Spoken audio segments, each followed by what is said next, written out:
Hey there everybody, welcome back to another one of my budgeting videos. Sorry that I was gone for so long. It was a weird week last week. A lot of things were happening. My stress levels were super high and I couldn't sit down to make a video. A lot of things were happening. You're gonna have videos this week explaining all the things that were happening. It's all worked out in the end, but last week was just a little bit of a gong show. So today we are getting back on track. I got paid on Friday, June the 27th. Today is Sunday, June the 29th, so I'm doing the budget for that paycheck. I did already start filming the video, and then I was just all over the place with what I was talking about, and I wasn't really making any sense, so I decided to start over. So hopefully this version makes sense. I started with a balance in my account of $2,740.14, but it's not a real balance. My brother sent me $1,000 for an expense I'm not going to talk about in this video. I'm going to make a whole separate video about it, but it's very specifically earmarked for a very specific thing. So it cannot be involved in this budget. So when I took that out, that left me with a balance of $1,740.14. And then the next thing I do is take out the rollover. Now the rollover used to be $382.59. And then I used $125 of it to pay for a hair appointment that I had on Friday. Normally I just sort of am able to cover the cost of the hair appointment by money that's in my account, not from like a rollover, but just by, I don't know, shorting myself on a bit of groceries or, like whatever. And I had thought I was going to be able to do that this time, but that didn't happen. So I ended up redoing the budget, taking the money for the hair appointment out of the rollover, and now my rollover has shrunk down to $257.59. So that's what I'm taking out of the budget. So that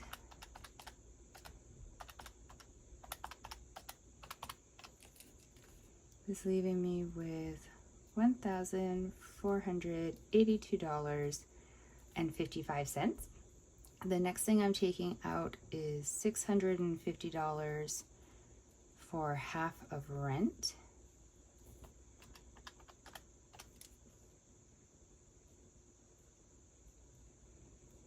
So now I'm down to $832.55. I'm taking out $60 to go towards my cell.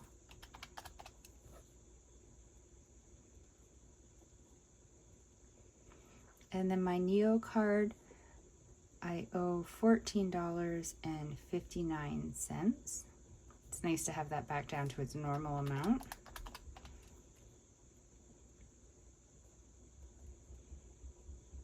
My SUV payment will go out automatically on Tuesday. It's $266.72.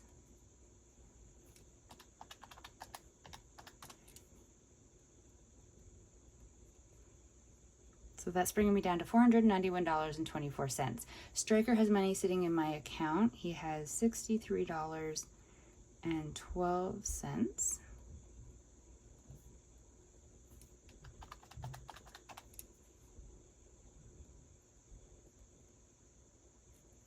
And then I'm getting into my cash envelopes and my sinking fund money. So I already calculated those, and I'll show you how those break down once I'm finished writing all of this out. So for my cash for the next 2 weeks, it's, oh, there goes my pen, $291.93. It's a bit more than usual, and I will explain why in just a couple minutes. So that puts me down to $136.19. My sinking funds, $109. I'm underfunding some of them because I just don't have the money right now. So that's leaving me with $27.19. I have not yet made a payment to my line of credit or to my Visa card in here, and I have $27.19 left to my name. Amazing. So here's what I'm doing. My line of credit, my minimum payment, the billing cycle has just changed, so my minimum payment has also changed. So I did the calculations that are starting to become my norm, where I take the minimum monthly payment, add $100. What do I do? Oh my goodness, I do this and I've already forgotten how I do it. I'm so sorry. Okay, I take the minimum monthly payment, I add $100, I divide it by 2. Then that means that over the span of the 2 paychecks that I have in the month, I pay the minimum monthly payment plus an additional $100 to the line of credit.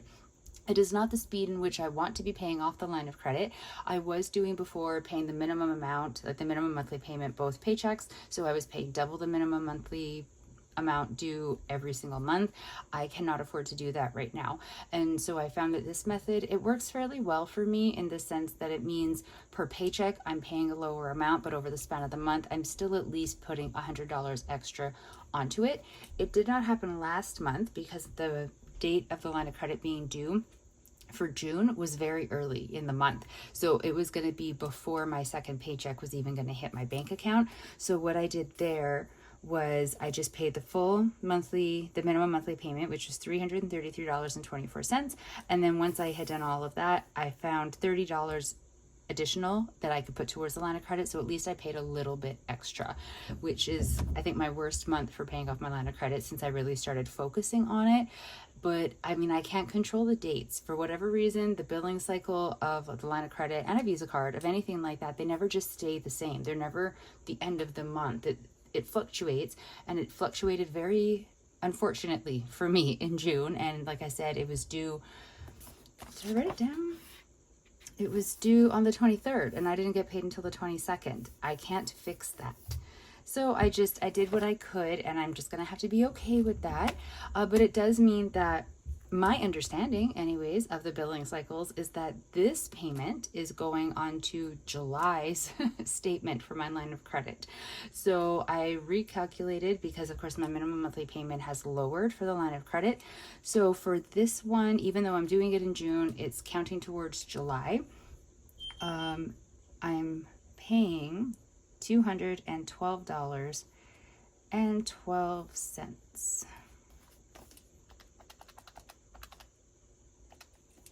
Which is putting me into a negative balance of $184.93. And since I can't make money appear out of thin air as much as I would like it to, I'm bringing back the rollover. That rollover has been one of my best but worst mistakes. Like, I pulled the money out to help with something months ago, never put it back into the account that it came from, and I've just been slowly chipping away at it in the exact way I did not want to be chipping away at it, to save my bacon multiple times since it has ended up in my account. Now at least I track it, and I'm not using it just like all in 1 month. It's sort of like when something pops up or, you know, whatever. And maybe using it for the hair appointment was a stupid choice, but the choice has been made, so no point living in regret about that. My hair looks great, by the way. But so yeah, this rollover that I never really intended to use, clearly I have been using, and I've basically used it up now. So I'm adding back in $257.59. So that's the rollover back, leaving me with a balance of $72.66. So that is the budget. That is the bills being paid minus the Visa card, which I will explain in a minute. And then I will make another payment the next paycheck of the same amount to the line of credit. And I really should check, though, when my line of credit is due in July, because I haven't done that yet, and maybe I'm in trouble if that billing cycle ends early as well. But that is a problem for future me, and by future me, I mean in approximately 20 minutes. But I will check that, and I will let you know in the next budgeting video if something horrific like that is happening. Okay, so let's move on. I'm just grabbing one of these. Okay, so let's talk about the cash envelopes.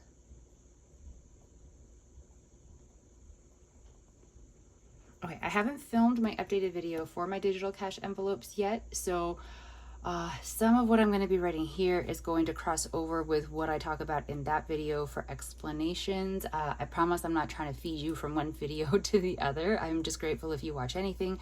It's just sort of the cash envelopes. I have specific videos about them to go into more detail. So I'm going to minimally explain what's going on with them, and then I'll explain in more detail in the actual video that I make about them, which I promise I'm filming right after this one. So they will go up only a day apart from each other.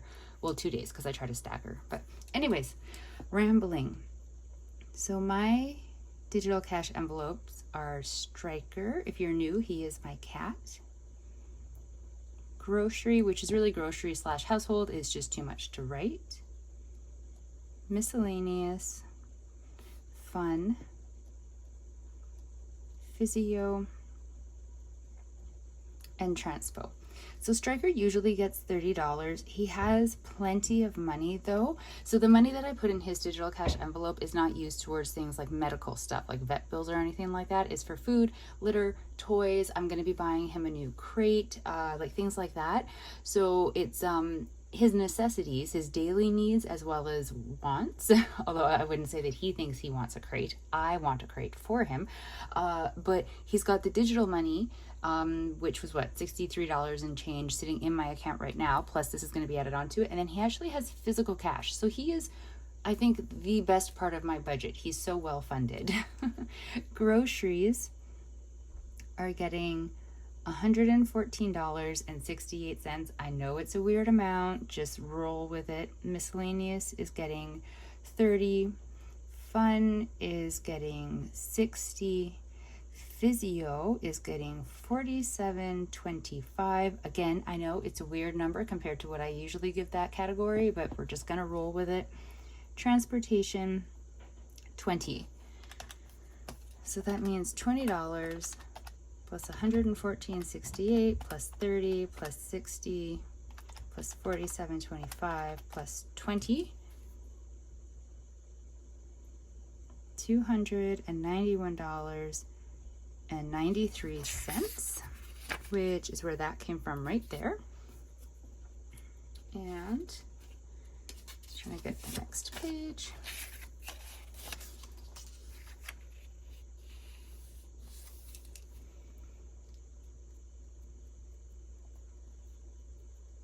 My sinking funds are car insurance,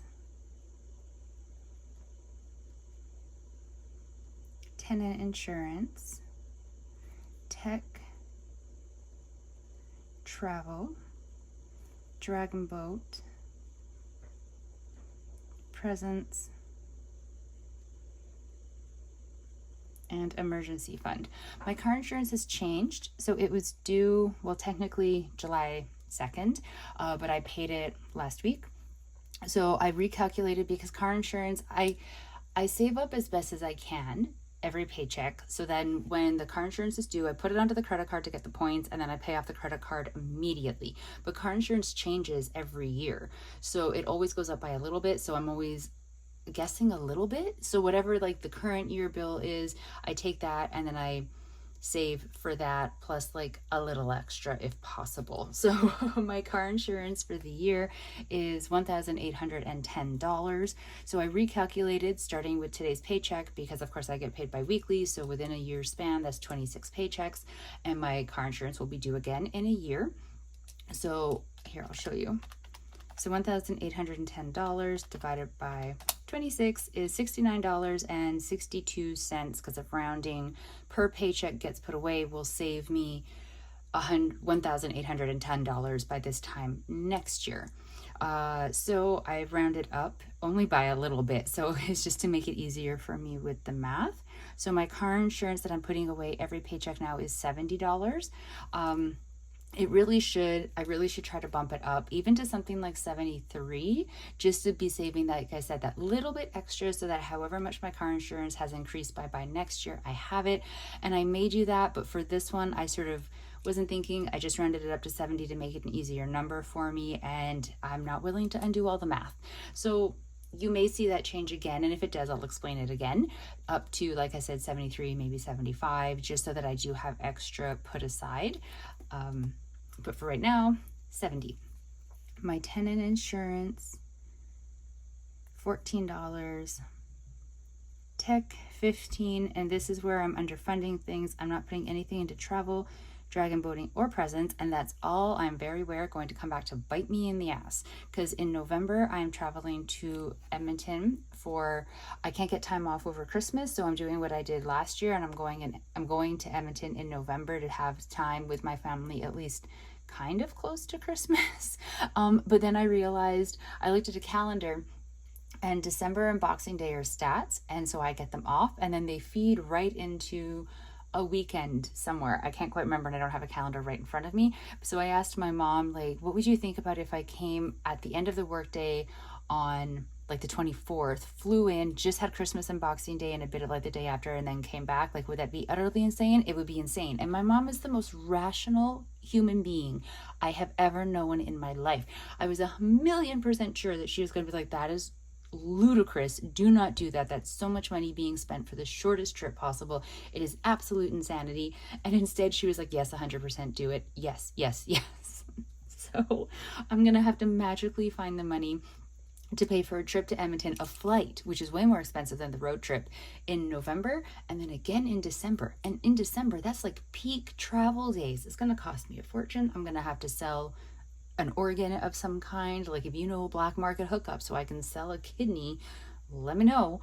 But yeah, so that's gonna bite me in the butt.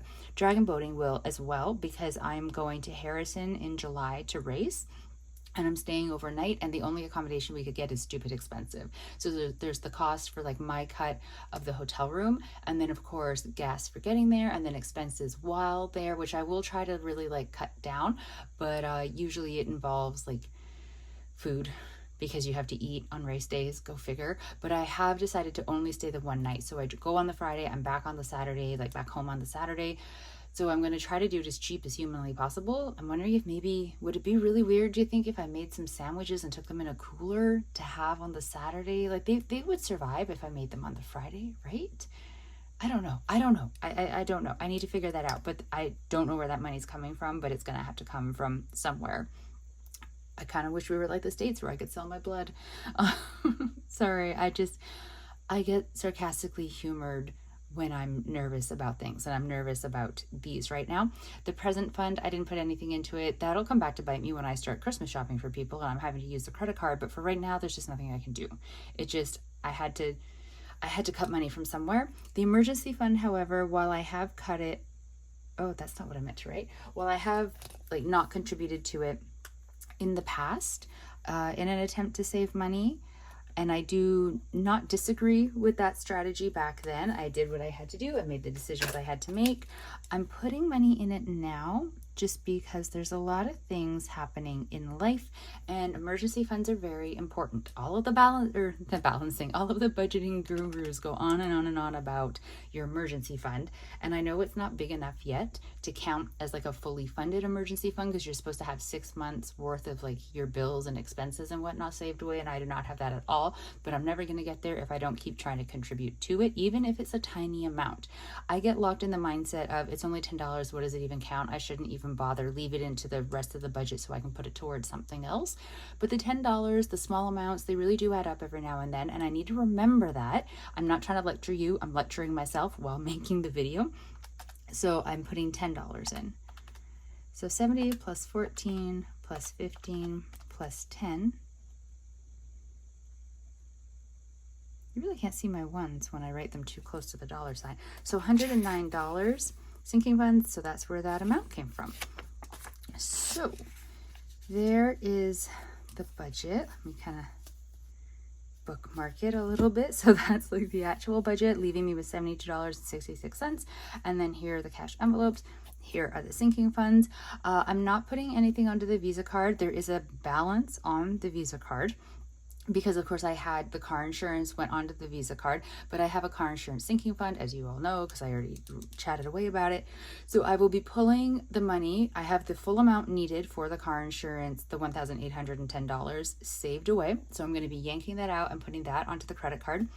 I also have another charge on the credit card that will be talked about in a different video, and that is coming from the money that my brother sent me. So I'll be paying that off immediately, which will bring down my credit card balance to like 700 and something, which is still ridiculous, right? Like, it's still an insane amount of money that I'm very uncomfortable with. I think it's, wait, I wrote it down, $718.37. So my focus, I can't even explain to you, in case you're curious, about how the Visa balance is so high. There's a lot of parking charges on there lately from Dragon Boat racing, where the parking has just like shot up in price, and my Dragon Boat sinking fund is depleted, so I don't have any money saved to put towards that. It's something I'm going to have to think about for next year. But yeah, so I have $718.37 on the Visa card.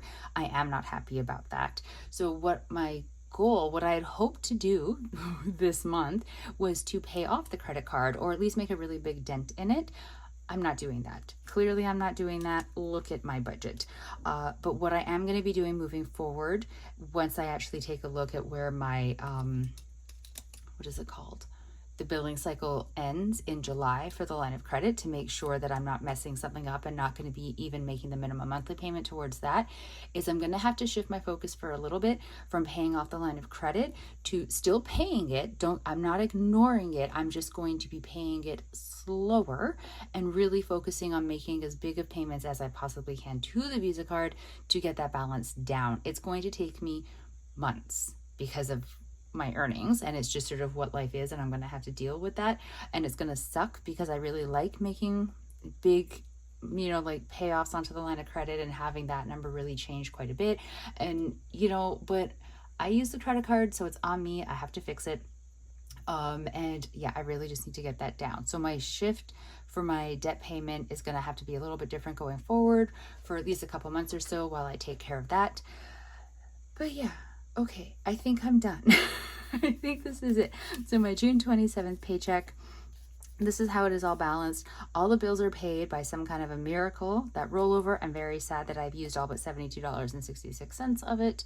I'm hoping next paycheck that I can sort of take $72.66 as like the rollover and just slip it off to the side and try not to use it. Not use it, but try not to have it just lost in the budget. Do you know what I mean? Like the way I've been pulling the rollover out all this time, even though I have been slowly chipping away and using it. Sorry, my talking. But I just don't want this to get lost in the budget next payday. I want to still be able to, if at all possible, pull it out, keep it to the side, and use it where it's most needed, not just, I keep saying lose it in there, but that's really what I mean. However, I think for now, for this budget, that is it. Sinking funds, kind of pathetic. Cash envelopes, I will explain the weird amounts in the actual video that I make about the digital cash envelopes. Don't worry about that. And yes, we are done. So the budget did work, technically, because of the rollover. No, I do not know what I'm going to do in the future without the rollover. So if you ask, I will not have an answer for that. You're more than welcome to ask. I just won't have an answer. I appreciate you all so very much for watching my videos. I think it's so great of you, and I really enjoy getting to share this with you, even though I know that they are a little bit chaotic and not anything to be using if you're trying to figure out how to budget, because I just feel like I'm all over the place a lot of the time. Thank you, though, very much for watching. I do appreciate it. I will talk to everybody in the next video. I hope your budgets are going really well, and your budgeting and your expenses, and that your summer isn't ruining you financially, which I feel mine is in danger of doing, even though I don't always know why I have those feelings. I just have them. I will talk to you in the next video. Stay safe, everybody. Bye.